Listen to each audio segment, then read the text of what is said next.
Marcus Webb built one of the largest real estate and construction companies in the state of Colorado, a name printed on the side of more than 60 buildings across Denver, from downtown office towers to affordable housing complexes he liked to say he built because his own father once lived in one. But on the night the temperature dropped to 9 degrees and the wind turned every open street into a blade, none of that mattered, because his 8-year-old daughter had vanished from a hotel lobby during the coldest storm of the decade, and nobody, not his security team, not the hotel staff, not Marcus himself, knew where she was. The woman who found her had no house, no phone, and a pair of boots with a hole worn clean through the left sole. She also had a torn ligament in her knee that had never healed properly, an injury that gave her every reason in the world to look away and keep walking. She did not look away. She knelt down in front of a shivering child outside a boarded-up laundromat, and then she did something that would follow both of them for the rest of their lives. She picked that child up, and she carried her. Her name was Renata Cole. That night, when Marcus Webb's car finally stopped beside them under a streetlight coated in ice, two people from opposite ends of the same city were about to learn something that had nothing to do with money at all. And when Marcus tried to repay Renata the only way he knew how, she said no. Not out of pride, not out of anger. She said no, because she understood something about kindness that he had never once had to learn. Before we get to that moment, if stories about kindness, about the quiet strength ordinary people carry, and about the nights that quietly rearrange a person's whole life mean something to you, take a second and hit like on this video, and if you have not already, subscribe to the channel so you never miss the next one. Now let's go back to where it started, because to understand why Renata Cole said no to a billionaire, you first have to understand everything she had already said yes to, long before that night in the snow. Marcus Webb was 43 years old, and on that particular evening he was standing at a podium in the ballroom of the Brightwater Hotel in downtown Denver, addressing nearly 400 investors, city officials, and members of the press about the launch of Webb Development's newest project, a mixed-income housing initiative that would bring 600 new units to a part of the city that desperately needed them. Webb Development had grown from a two-person contracting outfit that Marcus started with a single truck and a business loan his mother co-signed, into a company that employed close to 4,000 people across 3 states. Trade publications love to point out that Marcus was one of the only black executives to build a construction empire of that scale, from nothing, no family money, no inherited firm, and he had become, whether he liked the label or not, a symbol other people pointed to when they wanted to prove that the odds could be beaten. But there was one door in his own home that Marcus had not found the courage to open in nearly 4 years. His wife Denise had died after a short and brutal fight with pancreatic cancer, and Marcus had responded the way a lot of people in his position respond. He worked. He took more calls, more site visits, more late dinners with investors, not because he loved his daughter any less, but because he did not know how to sit across from Ivy without seeing her mother's exact laugh, her mother's exact way of tilting her head when she was thinking. So somewhere along the way, without ever deciding to, Marcus had let the small daily things, the pickups, the bedtime stories, the answering of homework questions, slide over to his assistant, his driver, and a rotating cast of nannies, never intentionally. Just gradually, the way a house slowly goes quiet. That night, Ivy had come along to the event with her father, sitting near the back of the ballroom with her father's assistant, a young woman named Priya, quietly coloring in a notebook the way she always did at these things, having long since learned to entertain herself through her father's world. Near the end of the evening, while Marcus was still fielding questions from a cluster of reporters, Ivy remembered that she had left her mother's old paperback novel in the car, a battered copy of a mystery story Denise used to read out loud to her at bedtime, the last thing of her mother's that Ivy carried with her nearly everywhere. She asked Priya if she could run down and grab it from the driver. What happened next was the kind of small, ordinary series of misunderstandings that never seem dangerous until they are. Priya assumed the hotel's front desk staff would walk Ivy down. The front desk staff assumed Priya was coming with her. The driver, waiting in the underground garage, never got the message that Ivy was on her way down at all. Ivy, finding no one waiting for her by the elevators, wandered toward a side exit she remembered from earlier in the evening, thinking it led back toward the garage. It did not. The door swung shut behind her, and it was one of those doors that only opened from the inside with a keycard. She was standing outside, in 9-degree weather, in a light jacket that had been perfectly fine for a heated ballroom and was nowhere near enough for a Denver blizzard.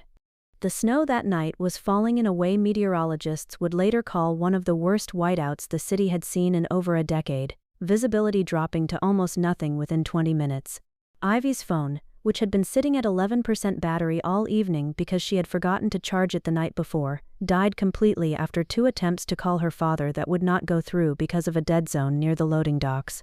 She walked.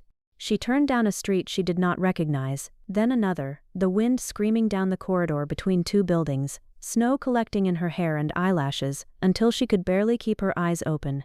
Marcus, still on that stage answering questions about square footage and construction timelines, had no idea his daughter was somewhere out in that storm, alone, and getting colder by the minute. At almost exactly that same hour, a little over a mile away, a woman named Renata Cole was preparing to leave the downtown public library before it closed for the night, stepping out into that same storm from a completely different direction in life. Renata was 36 years old. If you had shown a photograph of her from 6 years earlier, standing in pale green scrubs at Cedarview Rehabilitation Center, laughing with a resident in a wheelchair while she wheeled him down a sunlit hallway, nobody would believe that the woman in that photograph and the woman walking out of the library that night were the same person. Renata had no apartment, she had $4 and change in the bottom of her coat pocket. And she had a knee that had never fully recovered from an injury that had taken almost everything else from her too. 6 years before that night, during an overnight shift at Cedarview, an elderly resident named Mr. Halloran had lost his balance getting out of bed, and Renata, without thinking, without a single second of hesitation, lunged to catch him before he hit the floor. She caught him. She also tore the ligament in her knee so badly that she needed 2 surgeries just to walk without a cane, and even after that, the joint was never the same. Workers' compensation covered 12 weeks, after that, nothing. The bills climbed faster than her ability to work climbed back, because a physical therapist assistant who cannot stand on her feet for an 8-hour shift is a physical therapist assistant without a job. The apartment on Larimer Street, where she used to tape her son's drawings to the refrigerator door, one for every school assignment he brought home with a gold star sticker on it, eventually became someone else's apartment. Her son, Malik, was 14 now, and he lived 2 hours away in Colorado Springs with Renata's older sister, Denise, so that he could stay in one school, keep his friends, keep the life he had built before everything fell apart. It was, without question, the right decision. It was also the decision that hurt Renata more than anything else in her life, including the injury itself. And the more ashamed she became of her situation, the fewer calls she made, telling herself she was sparing him the sound of her voice cracking, telling herself she was protecting him, when the truth, somewhere underneath all of it, was that she could not bear for her son to hear exactly how far she had fallen. She knew the downtown library opened its doors at 9 in the morning, and that the reading room on the 2nd floor stayed warm and quiet until closing. She knew the shelter on Colfax served dinner on weeknights if you got there before the line wrapped around the block. What she would not allow herself to do, under almost any circumstance, was let a stranger look at her with pity in their eyes. That particular kind of look, she had learned, hurt worse than the cold ever did. The forecast that evening had called for the storm to intensify through the night, with some parts of the metro area expected to see over a foot of snow by morning. Renata left the library a little after 5 in the afternoon, zipped her thin coat as high as it would go, and started walking toward an overpass near the old rail yard where a concrete support beam blocked the wind from 3 directions, the closest thing to shelter she had. She passed a shuttered laundromat, its neon sign dark, snow already piling against the base of the boarded-up windows, the streetlight above casting the kind of pale orange glow that makes everything look like it is happening underwater. And it was there, tucked into the recessed doorway of that laundromat, that Renata saw a small shape huddled in the dark, arms wrapped tight around her own knees, shaking in a way that was not the shiver of someone cold, but the shiver of someone whose body had started fighting for its own heat. It was a child, alone, in the middle of the worst storm Denver had seen in years, and Renata, who had absolutely no idea that the little girl in front of her was the daughter of one of the most powerful developers in the city, understood only one single thing in that moment. She could not walk past her. She approached slowly, the way she had learned to approach frightened, disoriented patients back at Cedarview, whether they were 93 years old or, apparently, 8. Keep your voice low, keep your hands visible. Move like you have nowhere else to be, even when you have absolutely nowhere else to go. Hey, sweetheart, Renata said, her voice soft, unhurried, the voice she used to use to calm patients coming out of anesthesia. Are you okay? The little girl lifted her head. She had deep brown skin and two neat braids that had come partly undone in the wind, and she was wearing a wool coat that was clearly expensive and clearly not built for weather like this. Her eyes were wide, glassy, and her lips had started to take on a faint bluish tint at the edges. I got lost, the girl said, her teeth chattering hard enough to break up the words. My phone died. I don't know how to get back. Renata lowered herself down to the girl's eye level, despite a sharp bolt of pain that shot straight up her bad knee the moment she bent it, and reached out to take the child's hand in her own. The second her fingers touched the girl's skin, she felt exactly what she had feared: cold. Not ordinary winter cold. The kind of cold that meant a body had already started shutting down its extremities to protect its core. What's your name? Renata asked, already shrugging out of her own coat, the only coat standing between her and 9-degree weather that night. Ivy, the little girl said. Okay, Ivy, my name is Renata. I'm going to help you get somewhere warm, but first, we need to get you covered up.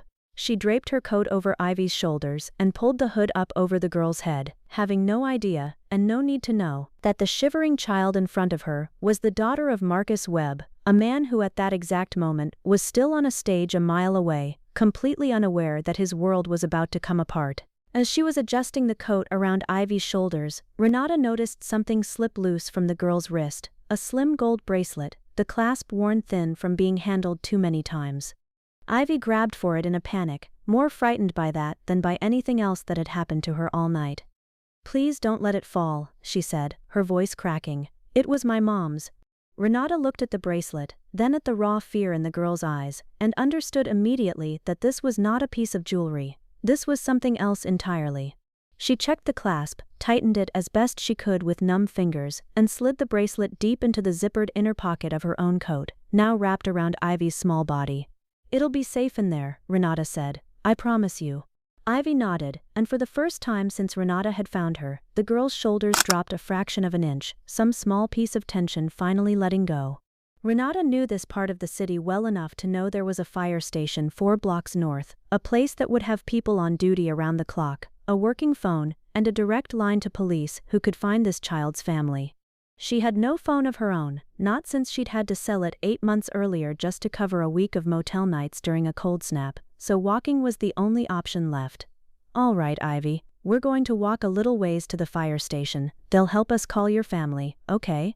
Okay, Ivy whispered, still trembling. They started walking, Renata gripping Ivy's small, freezing hand as tightly as she could, trying to push whatever warmth she had left through her own skin into the girl's.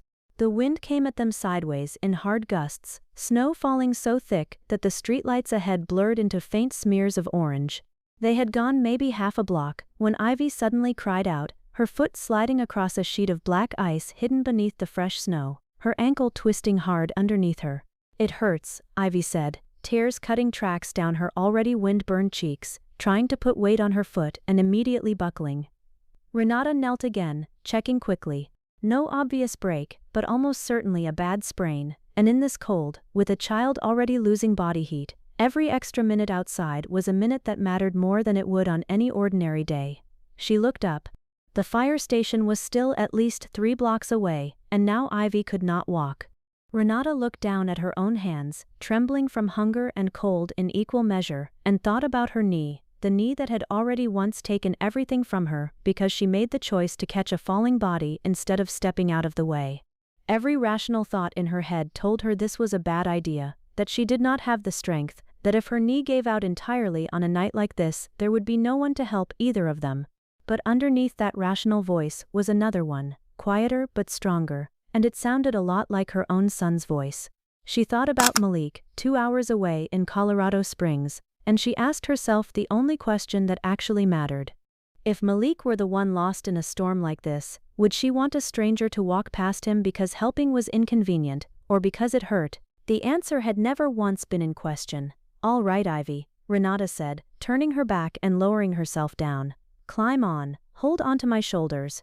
Ivy hesitated only a second before wrapping both arms around Renata's neck. Renata slid her hands under the girl's legs, braced herself against the pain she knew was coming, and stood. The pain that shot up through her knee and into her hip was immediate, familiar, and worse than she had let herself expect.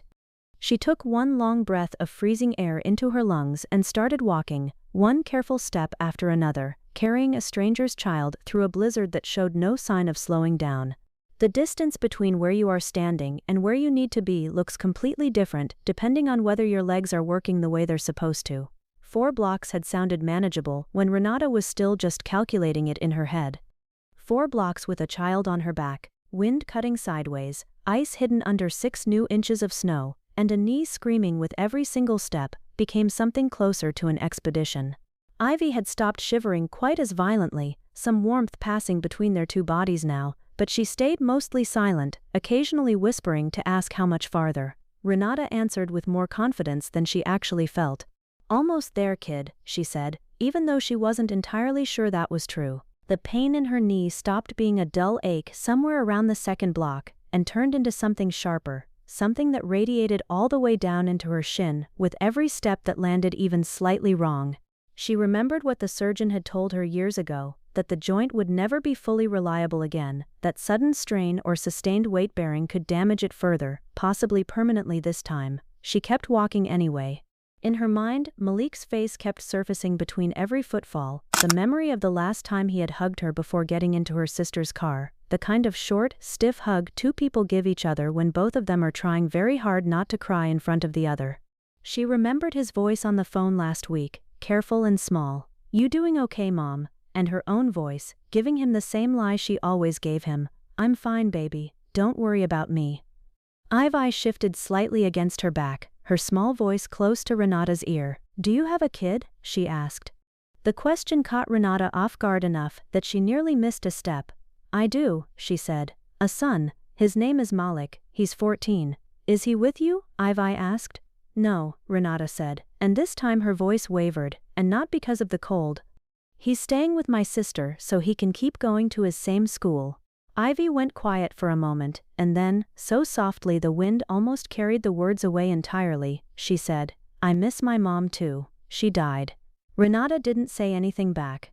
She only tightened her grip around Ivy's legs, a small, wordless gesture that said more than any sentence could have, the kind of understanding that only passes between 2 people who have both lost something they can never get back. They kept walking. The wind picked up even harder, forcing Renata to lean her whole body forward just to keep them both upright, using herself as a wall between Ivy and the worst of the gusts. Her boots, worn thin at the soles for months now, had started letting water seep through with every step, the cold crawling up from her feet in slow, deliberate waves. Somewhere in the middle of the 3rd block, her bad foot caught an uneven patch buried under fresh snow, and for one terrifying half-second, both of them nearly went down together. She caught herself against a lamppost, breathing hard, black spots crowding the edges of her vision for a moment before clearing. Ivy had gone very still on her back, and Renata realized with a jolt of fear that the girl's silence now had a different quality than before, heavier, more dangerous. "Stay with me, kid," Renata said, forcing her voice to stay steady even as her own body screamed at her to stop. "Talk to me, tell me your favorite color." "Blue," Ivy mumbled, barely audible, "like the ocean." "Yeah," Renata said, pushing forward again, one careful step at a time. "I like blue too." "Just a little further now. Stay awake for me." The fire station's red brick facade finally came into view through the curtain of snow, its windows glowing warm and yellow, and Renata felt something close to relief flood through her chest, sharp enough that her knees nearly buckled from the emotion alone, rather than the pain. She half stumbled, half ran the last stretch, banging on the glass door with the flat of her hand, until a firefighter came rushing out, his face shifting instantly from confusion to alarm the moment he saw the 2 of them. "Please," Renata managed to get out, her voice raw. "This little girl is hypothermic, she needs help right now." What followed happened fast, the way emergencies do, a blur of hands and blankets and someone radioing dispatch, someone else already calling for paramedics. Renata answered every question they threw at her as clearly as she could manage, her own body starting to shake violently now that the adrenaline that had carried her 4 blocks was finally draining out of her system. She did not once ask about payment. She did not once ask who this child belonged to, or whether there was a reward, or anything at all, beyond whether Ivy was going to be okay. There was only one sentence she kept repeating, quietly, to whoever would listen. "Please just make sure she's warm." Meanwhile, across the city, Marcus Webb had just stepped off the stage to a wave of applause when Priya came sprinting through the ballroom, her face white, telling him that Ivy was not with the driver, was not with the front desk staff, was not anywhere they could find her. What followed was the worst 40 minutes of Marcus Webb's life. He mobilized his entire security detail. He called the police directly. He stood in the hotel's underground garage in a suit jacket with no coat, screaming his daughter's name into a storm that swallowed the sound whole, his mind spiraling through every worst possibility a father's mind can spiral through. It was a call from Denver General Hospital, relayed through the police, that finally told him his daughter had been found, that she was alive, that she was being treated for hypothermia and a sprained ankle, and that a woman had carried her nearly half a mile through the storm to get her help. Marcus arrived at the hospital so fast, his driver would later say he had never seen him move like that in 15 years of working for him. He burst through the emergency room doors, and the first thing he saw was his daughter, wrapped in warming blankets, pale but conscious, already asking for water. He nearly collapsed with relief right there in the hallway. It was only after the doctors confirmed Ivy would recover fully that a nurse gently told him the woman who had carried her here was also a patient, being treated 2 rooms down for severe exposure and a serious knee injury, and that she had come in with no ID, no insurance, and no permanent address listed on her intake form. When they removed Renata's soaked coat from around Ivy to warm the girl further, something slipped out of the zippered inner pocket and clinked softly against the tile floor. It was the gold bracelet. Marcus bent down and picked it up, momentarily confused as to how it had ended up inside a stranger's coat, until Ivy, drowsy but awake, reached for it and whispered that it had been her mother's, that the woman had kept it safe the entire way. Marcus fastened it back onto his daughter's wrist himself, his hands shaking, and it was only much later that night that he learned the woman who had protected that bracelet as carefully as she had protected his daughter's life was the same woman lying 2 rooms down with no address to her name. Another 30 minutes outside in that weather, and things could have gone very differently, one of the doctors told Marcus quietly in the hallway, and that sentence would echo through his head for months afterward, waking him up at odd hours of the night. Down the hall, Renata's diagnosis came back worse than the doctors had initially hoped. Severe dehydration, moderate hypothermia, total physical exhaustion. And an MRI confirmed what she had already suspected the moment she felt her knee give that final warning twinge on the 3rd block, that the ligament had been damaged again, possibly worse than the original injury 6 years earlier. The doctor recommended weeks of rest and immediate physical therapy, information that meant very little to a woman who had no home to rest in and no income to pay for therapy of any kind. Before we go any further into what happened between Marcus and Renata that night, whether you're listening to this on your commute, curled up under a blanket, or just have this playing in the background while you fall asleep, stay with me a little longer, because the next part of this story is the part that actually matters. If Renata and Ivy's story is pulling at you even a little bit, drop a like on this video, and if you haven't subscribed yet, go ahead and do that now, so you don't miss what comes next. I read every comment, so let me know where in the world you're listening from. Now, back to that hospital hallway. Because what Marcus Webb tried to offer Renata that night is not what you'd expect, and her answer is the reason this whole story exists. Marcus sat in that fluorescent-lit hallway for nearly an hour, his hands still trembling, waiting on updates about both his daughter and the woman who had saved her. The harsh white light overhead was nothing like the warm, curated lighting of every boardroom and site office he had ever worked in, and for maybe the first time in his adult life, Marcus Webb, a man business magazines regularly called one of the sharpest minds in Colorado real estate, genuinely did not know what to do next. When a nurse quietly confirmed to him that Renata had no permanent address, no health insurance, and had listed no emergency contact on her intake form, Marcus's very first instinct, the one instinct that had never once failed him in 20 years of building an empire out of nothing, was to act, immediately and decisively. He wanted to book her an extended stay at one of the nicest hotels downtown. He wanted to wire a substantial sum directly into her bank account, forgetting for a moment that a woman without an address likely did not have an active bank account either. He wanted to call his head of human resources that very night and have a job waiting for her by morning. In Marcus's world, every problem, whether it was a stalled construction permit or a collapsed supply chain, or, apparently, a human life in crisis, could be solved with enough capital and enough speed. When Renata finally woke, groggy but lucid enough to speak, Marcus walked into her room carrying every ounce of gratitude a person can carry, along with the entire plan he had built in his head over the last several hours of waiting. "I don't know how to thank you," he said, his voice cracking in a way it almost never did in public. "You saved my daughter's life. I want to take care of everything, a place to stay, enough money to get you back on your feet. Whatever you need, it's yours." Renata studied him for a long moment before answering, unmoved in a way that suggested this was not the first time in her life someone had made a big, sweeping promise. "I'll stay at a hotel for a few nights, like the doctor's recommending," she said finally, her voice rough with exhaustion.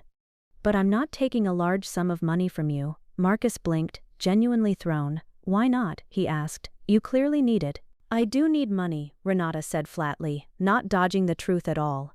"A big check could get me through a few weeks, maybe a couple months if I'm careful. But it doesn't fix the reason I lost my apartment in the first place. It doesn't fix my knee. It doesn't get my old certification back, the one that expired because I couldn't afford the renewal fee while I was still trying to figure out how to eat. And Mr. Webb, if you hand me a large check right now, I'll spend every dollar of it, because I'm behind on everything and I'm hungry. And then 6 months from now, I'll be right back exactly where I started. Except this time I'll also know what it feels like to have something and then watch it disappear again. I don't think I can survive that twice." Marcus sat with that for a long moment, silent. This was not the reaction he had planned for. In his entire career, money had always been the fastest, cleanest answer to nearly every obstacle he had ever encountered, and he had never once met anyone who turned it down so plainly, so reasonably. "So what do you need?" he asked, and this time he actually meant the question. "I don't know if you really want the full answer," Renata said, looking directly at him, "because it's not something you can fix by writing a check." That sentence landed on Marcus like a slap he hadn't seen coming.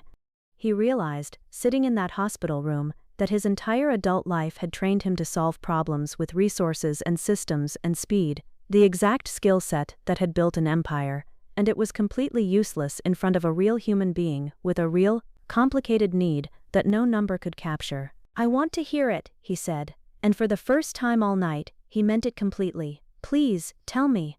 Renata looked at him a little longer, as if trying to decide whether this man was actually ready to sit still and listen, or whether he just wanted to feel like a good person and then quietly disappear from her life the way most people who said things like that eventually did.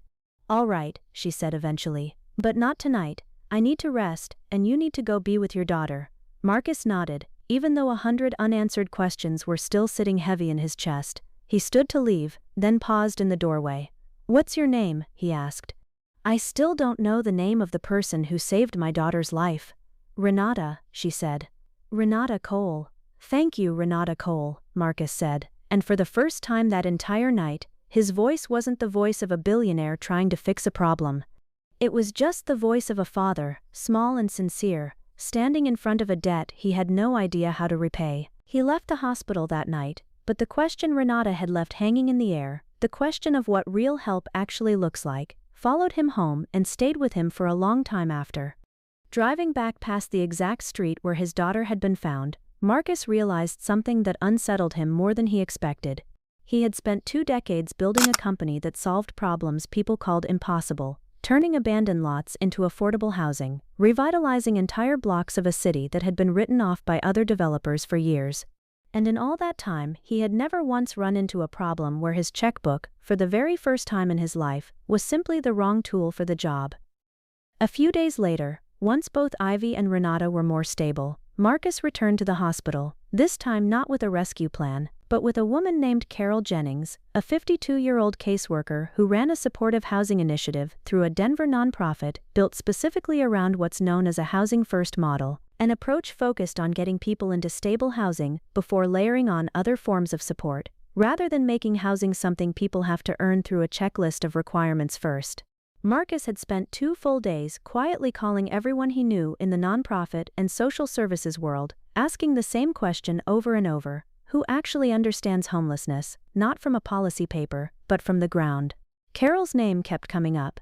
"I don't work for you, Mr. Webb," Carol said within the first 30 seconds of meeting him, her tone entirely without hostility, just direct.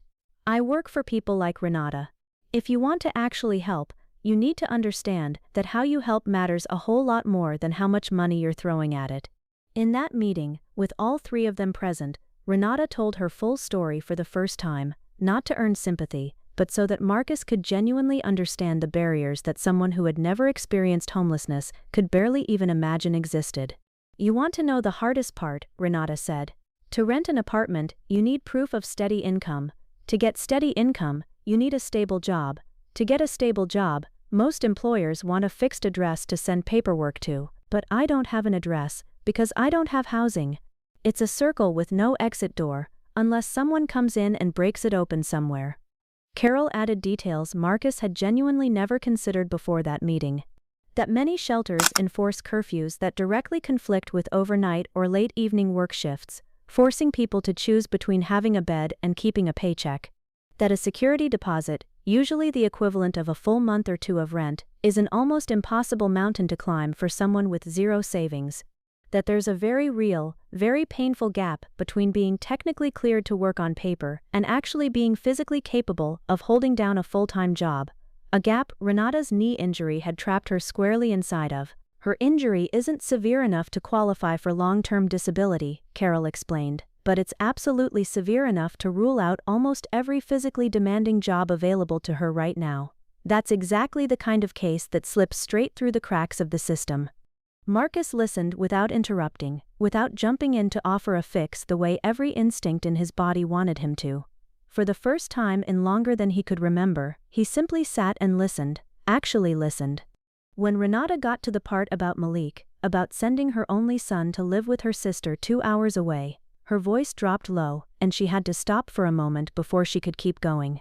"That was the right call," she said.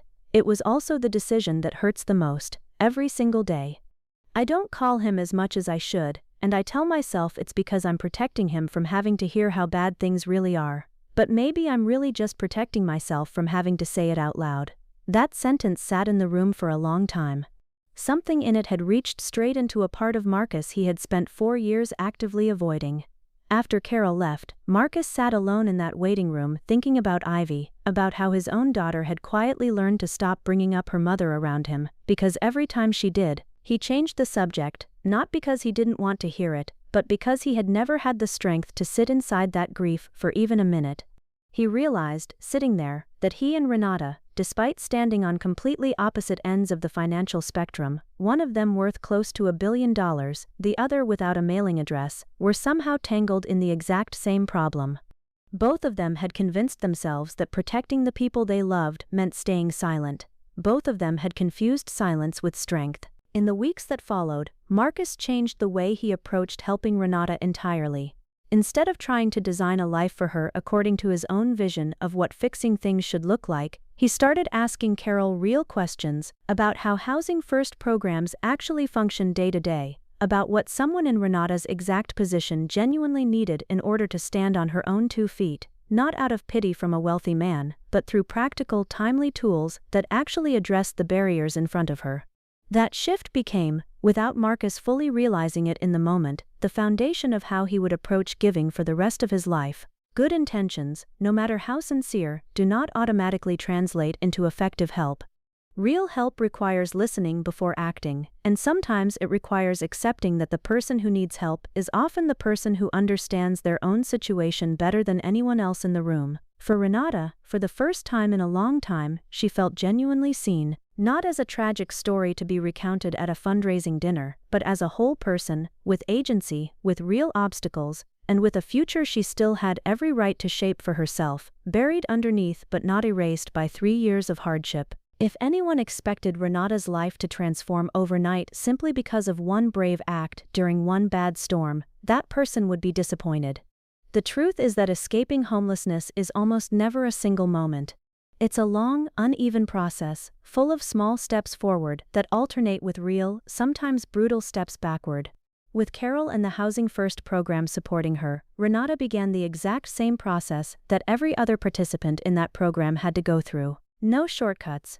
No special treatment just because she happened to save the daughter of a wealthy developer. That was precisely what Renata had insisted on from the very beginning. And Marcus, though occasionally frustrated by how slowly certain parts of the process moved when he knew he could speed things up with a single phone call, respected that boundary completely. The first hurdle was paperwork, always paperwork. Renata needed to reconstruct documents that had been lost across years of moving between shelters and temporary places to sleep. She needed a mailing address just to receive basic correspondence, something Carol helped her set up through the organization's own mailbox system. One of her housing applications came back rejected for missing an income verification document she didn't yet have, because she didn't yet have a job. Renata sat in Carol's office staring at that returned form, feeling the same familiar exhaustion, that particular feeling of every door slamming shut right at the moment you thought you'd finally found a way through. "This is normal," Carol told her, calm as ever. "We fix it and resubmit. It's not the end, it's just a step that needs to be redone." At the same time, Renata began physical therapy for her knee, partially funded through a medical support fund Marcus had set up, not directed at Renata specifically, but funneled into the entire Housing First program so that other people in similar situations could access the same kind of care. Her first therapy session left her sitting in the changing room afterward, crying, not out of disappointment, but because the physical pain of the exercises dragged every memory of the last 6 years back to the surface all at once. She also began recertifying as a physical therapy assistant, which meant retaking a short course and a practical exam, since her old license had lapsed years earlier while she had no money left over to renew it. There was a job interview at a rehabilitation center that she had prepared for meticulously, only to be told afterward that the position had gone to someone else. She stood outside that building afterward, in the middle of the sidewalk, and let herself cry for exactly 5 minutes before wiping her face and walking to the bus stop, because that was the only amount of time she allowed herself to fall apart before picking herself back up. 6 months into the process, Renata was approved for a small studio apartment through the program, her very first stable address in over 3 years. She stood in the empty unit for a long time before she moved a single box inside, just looking at the bare walls, the empty kitchen, the window that looked out over a quiet residential street instead of a storm drain or a bus shelter. That night, she called Malik and, for the first time in longer than she could remember, she told him the truth. Not a polished version of it, all of it, the shelter nights, the cold, the shame that had kept her from calling him as often as she should have. There was a long silence on the line, long enough that Renata thought the call had dropped, before Malik spoke, his voice thick. "I wish you'd told me sooner, Mom," he said. "I'm not mad, I just wish I could have been there for you too." A month later, Malik came to visit for the first time, stepping into that small studio apartment with an expression Renata would never forget, somewhere between relief and disbelief. They hugged in the doorway, and this time it wasn't the stiff, careful hug from the parking lot 2 years earlier. "I don't need you to apologize for struggling, Mom," Malik said, his voice cracking. "I just need you to stop disappearing every time things get hard. I want to be there with you, good or bad." That was the moment Renata truly understood something Carol had told her over and over in their sessions, that dignity was never the same thing as suffering alone, and that letting her son step into her hardship with her didn't make her weaker in his eyes. It made the bond between them stronger than it had ever been. Around that same time, in the Webb household, a similar conversation was unfolding. Marcus sat with Ivy in their living room one evening, and for the first time since Denise's funeral, he opened up about her mother without being asked to, without deflecting, without changing the subject the second it started to hurt.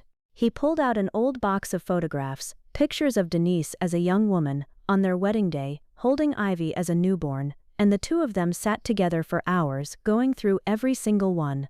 There were moments they cried together. There were moments they laughed until their sides hurt over some small, silly memory neither of them had thought about in years. "I'm sorry for shutting down every time you brought her up," Marcus told his daughter, one hand smoothing her hair. "I told myself I was protecting you from the pain. But really, I was protecting myself." Ivy leaned her head against his shoulder, the gold bracelet still catching the lamplight on her wrist. "I just want to remember Mom together with you," she said quietly. "I don't want to have to remember her alone." Two families, sitting at entirely different points on the map of American life, were walking through the exact same kind of healing. A healing that started the moment each of them stopped being silent about the thing that hurt the most, and started letting the people they loved step closer instead of pushing them away out of a fear that had always disguised itself as protection. A year passed since that snowstorm, faster than Renata ever expected it could, in the particular way that time moves for people who have survived the hardest stretch of their lives. It slows to a crawl while you're in the middle of surviving it, and then somehow speeds up the moment things finally begin to stabilize. Renata was working full-time at a rehabilitation center now, her knee strong enough to manage a full shift, though she'd carry a careful awareness of its limits for the rest of her life. But the work didn't stop there. Through Carol, Renata began volunteering part-time with the very same Housing First program that had once pulled her back from the edge, working specifically with women navigating the earliest, hardest stretch of getting off the streets. She never stood at a podium lecturing about theory. She sat beside them instead, telling them about the nights spent behind a concrete pillar near the rail yard, about the exhausting daily choice between self-respect and accepting help, about the specific, quiet shame of avoiding a phone call to your own child because you don't know how to explain where you've ended up.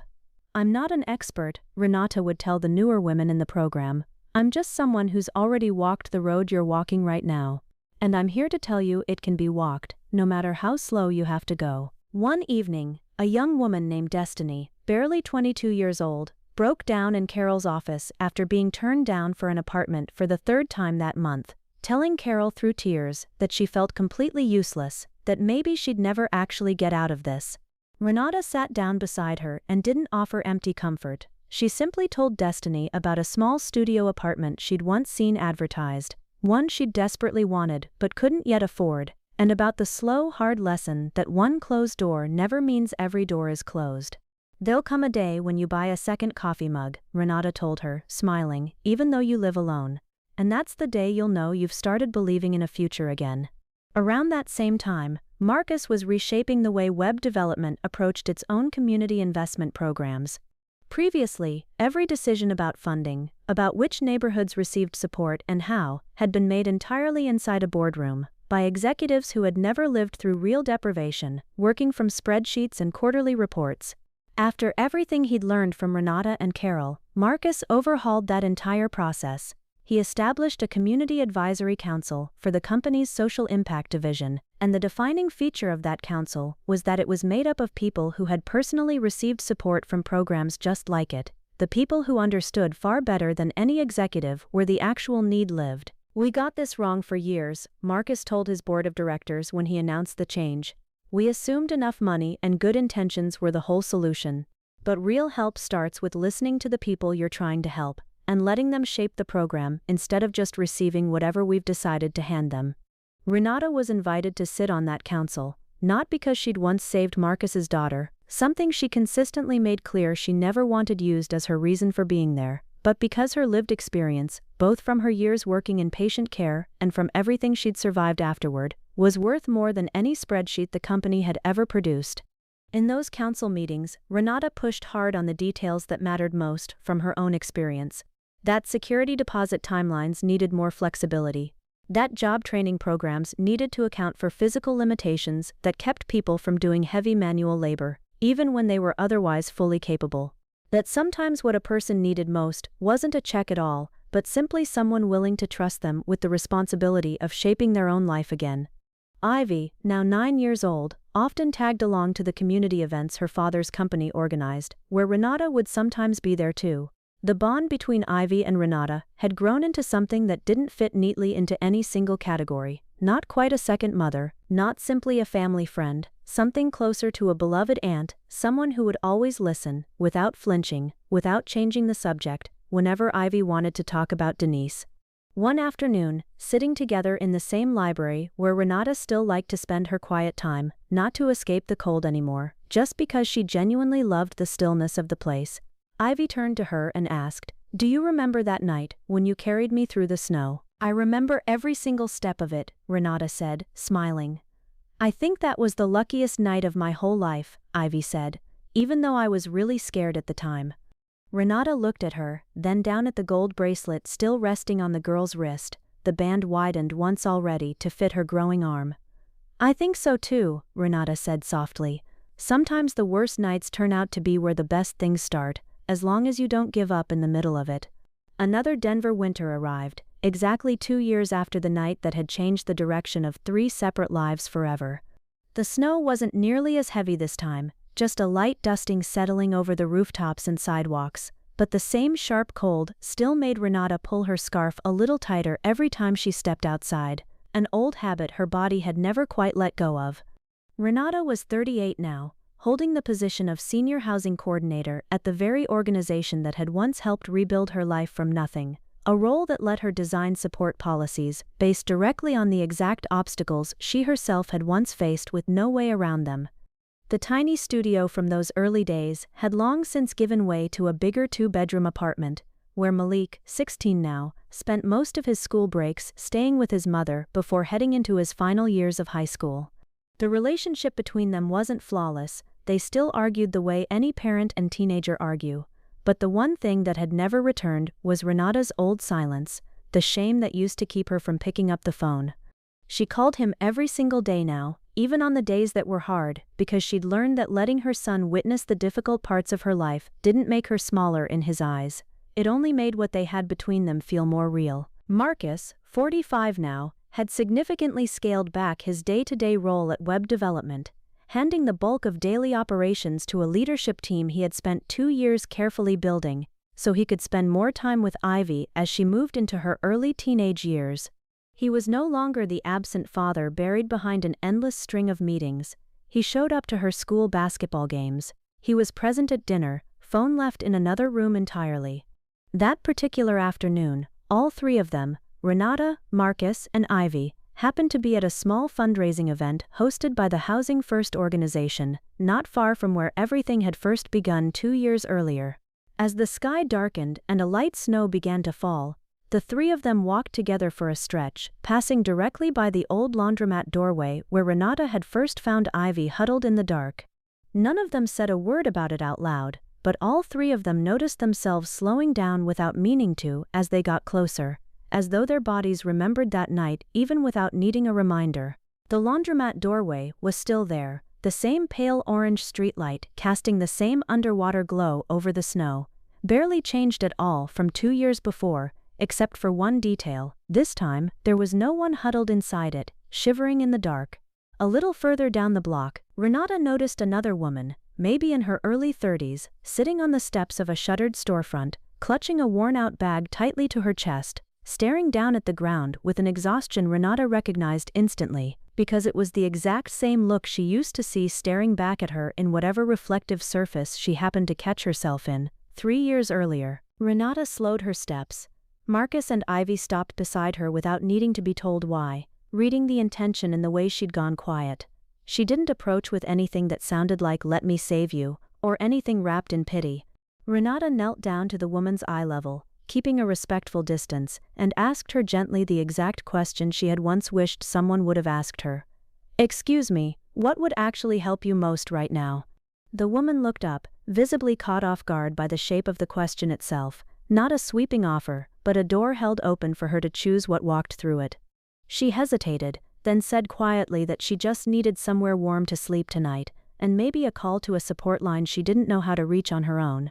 While Renata pulled out a program business card and quickly wrote Carol's direct number on the back, Ivy, now 11, quietly unwound the scarf she'd just gotten as a birthday gift and pressed it gently into the woman's hands.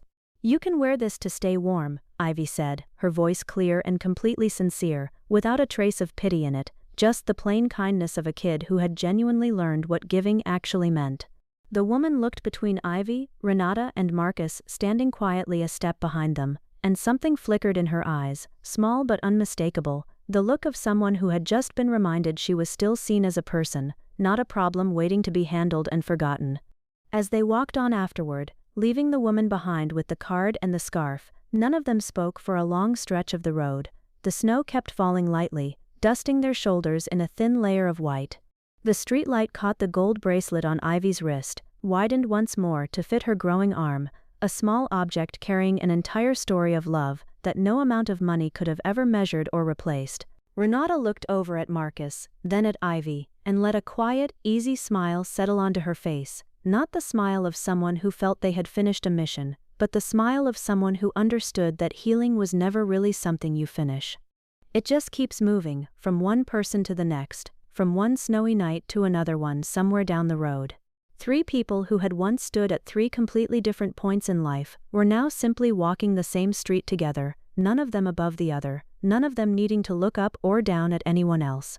Each of them had learned, in their own way, that real kindness never has to shrink one person in order to lift another. Real kindness, the kind they had all lived through together, leaves everyone it touches standing at the same level, as whole people, under the same falling snow. The story of Renata, Marcus and Ivy ends here. Thank you for staying all the way to this final part, because now I want to talk to you directly for just a moment, not as a narrator, but as myself. Renata Cole, Marcus Webb, and Ivy, every name you just heard in this story is fictional. But behind that fiction is something very real happening right now, in cities across this country, to people carrying entirely different names, one workplace injury, one serious illness, one missed paycheck. That's genuinely all it takes to push someone from a stable, ordinary life into a cold street corner, and it happens far more often than most of us ever stop to think about. The housing-first model that supported Renata in this story is a real approach, one that actually began in the early 1990s in New York City and has since been adopted by major cities all across the country, including right here in Denver, because study after study has shown it produces far more lasting outcomes than older approaches that required people to prove sobriety or stability before they could even qualify for a roof over their head. Every year, cities across America conduct what's called a point-in-time count, an official overnight count of how many people are sleeping outdoors on any given night, required by the U.S. Department of Housing and Urban Development. And that number, every single year, is significantly higher than most of us assume it to be. I wrote this story after reading through a long list of real accounts that echo almost every detail in it, and the part that stays with me the most isn't the poverty itself. It's how quietly people learn to hide their pain so they don't feel like a burden to anyone around them. The exact same way Renata avoided calling her own son for months, convincing herself she was protecting him, when really she was just protecting herself from having to say the hardest thing out loud. I hope you always have someone who stops for you, even during your darkest night.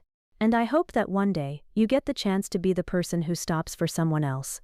If this story stayed with you, even just a little, leave a like on this video, subscribe if you haven't already, and share it with someone who might need to hear it today. I'll see you in the next story.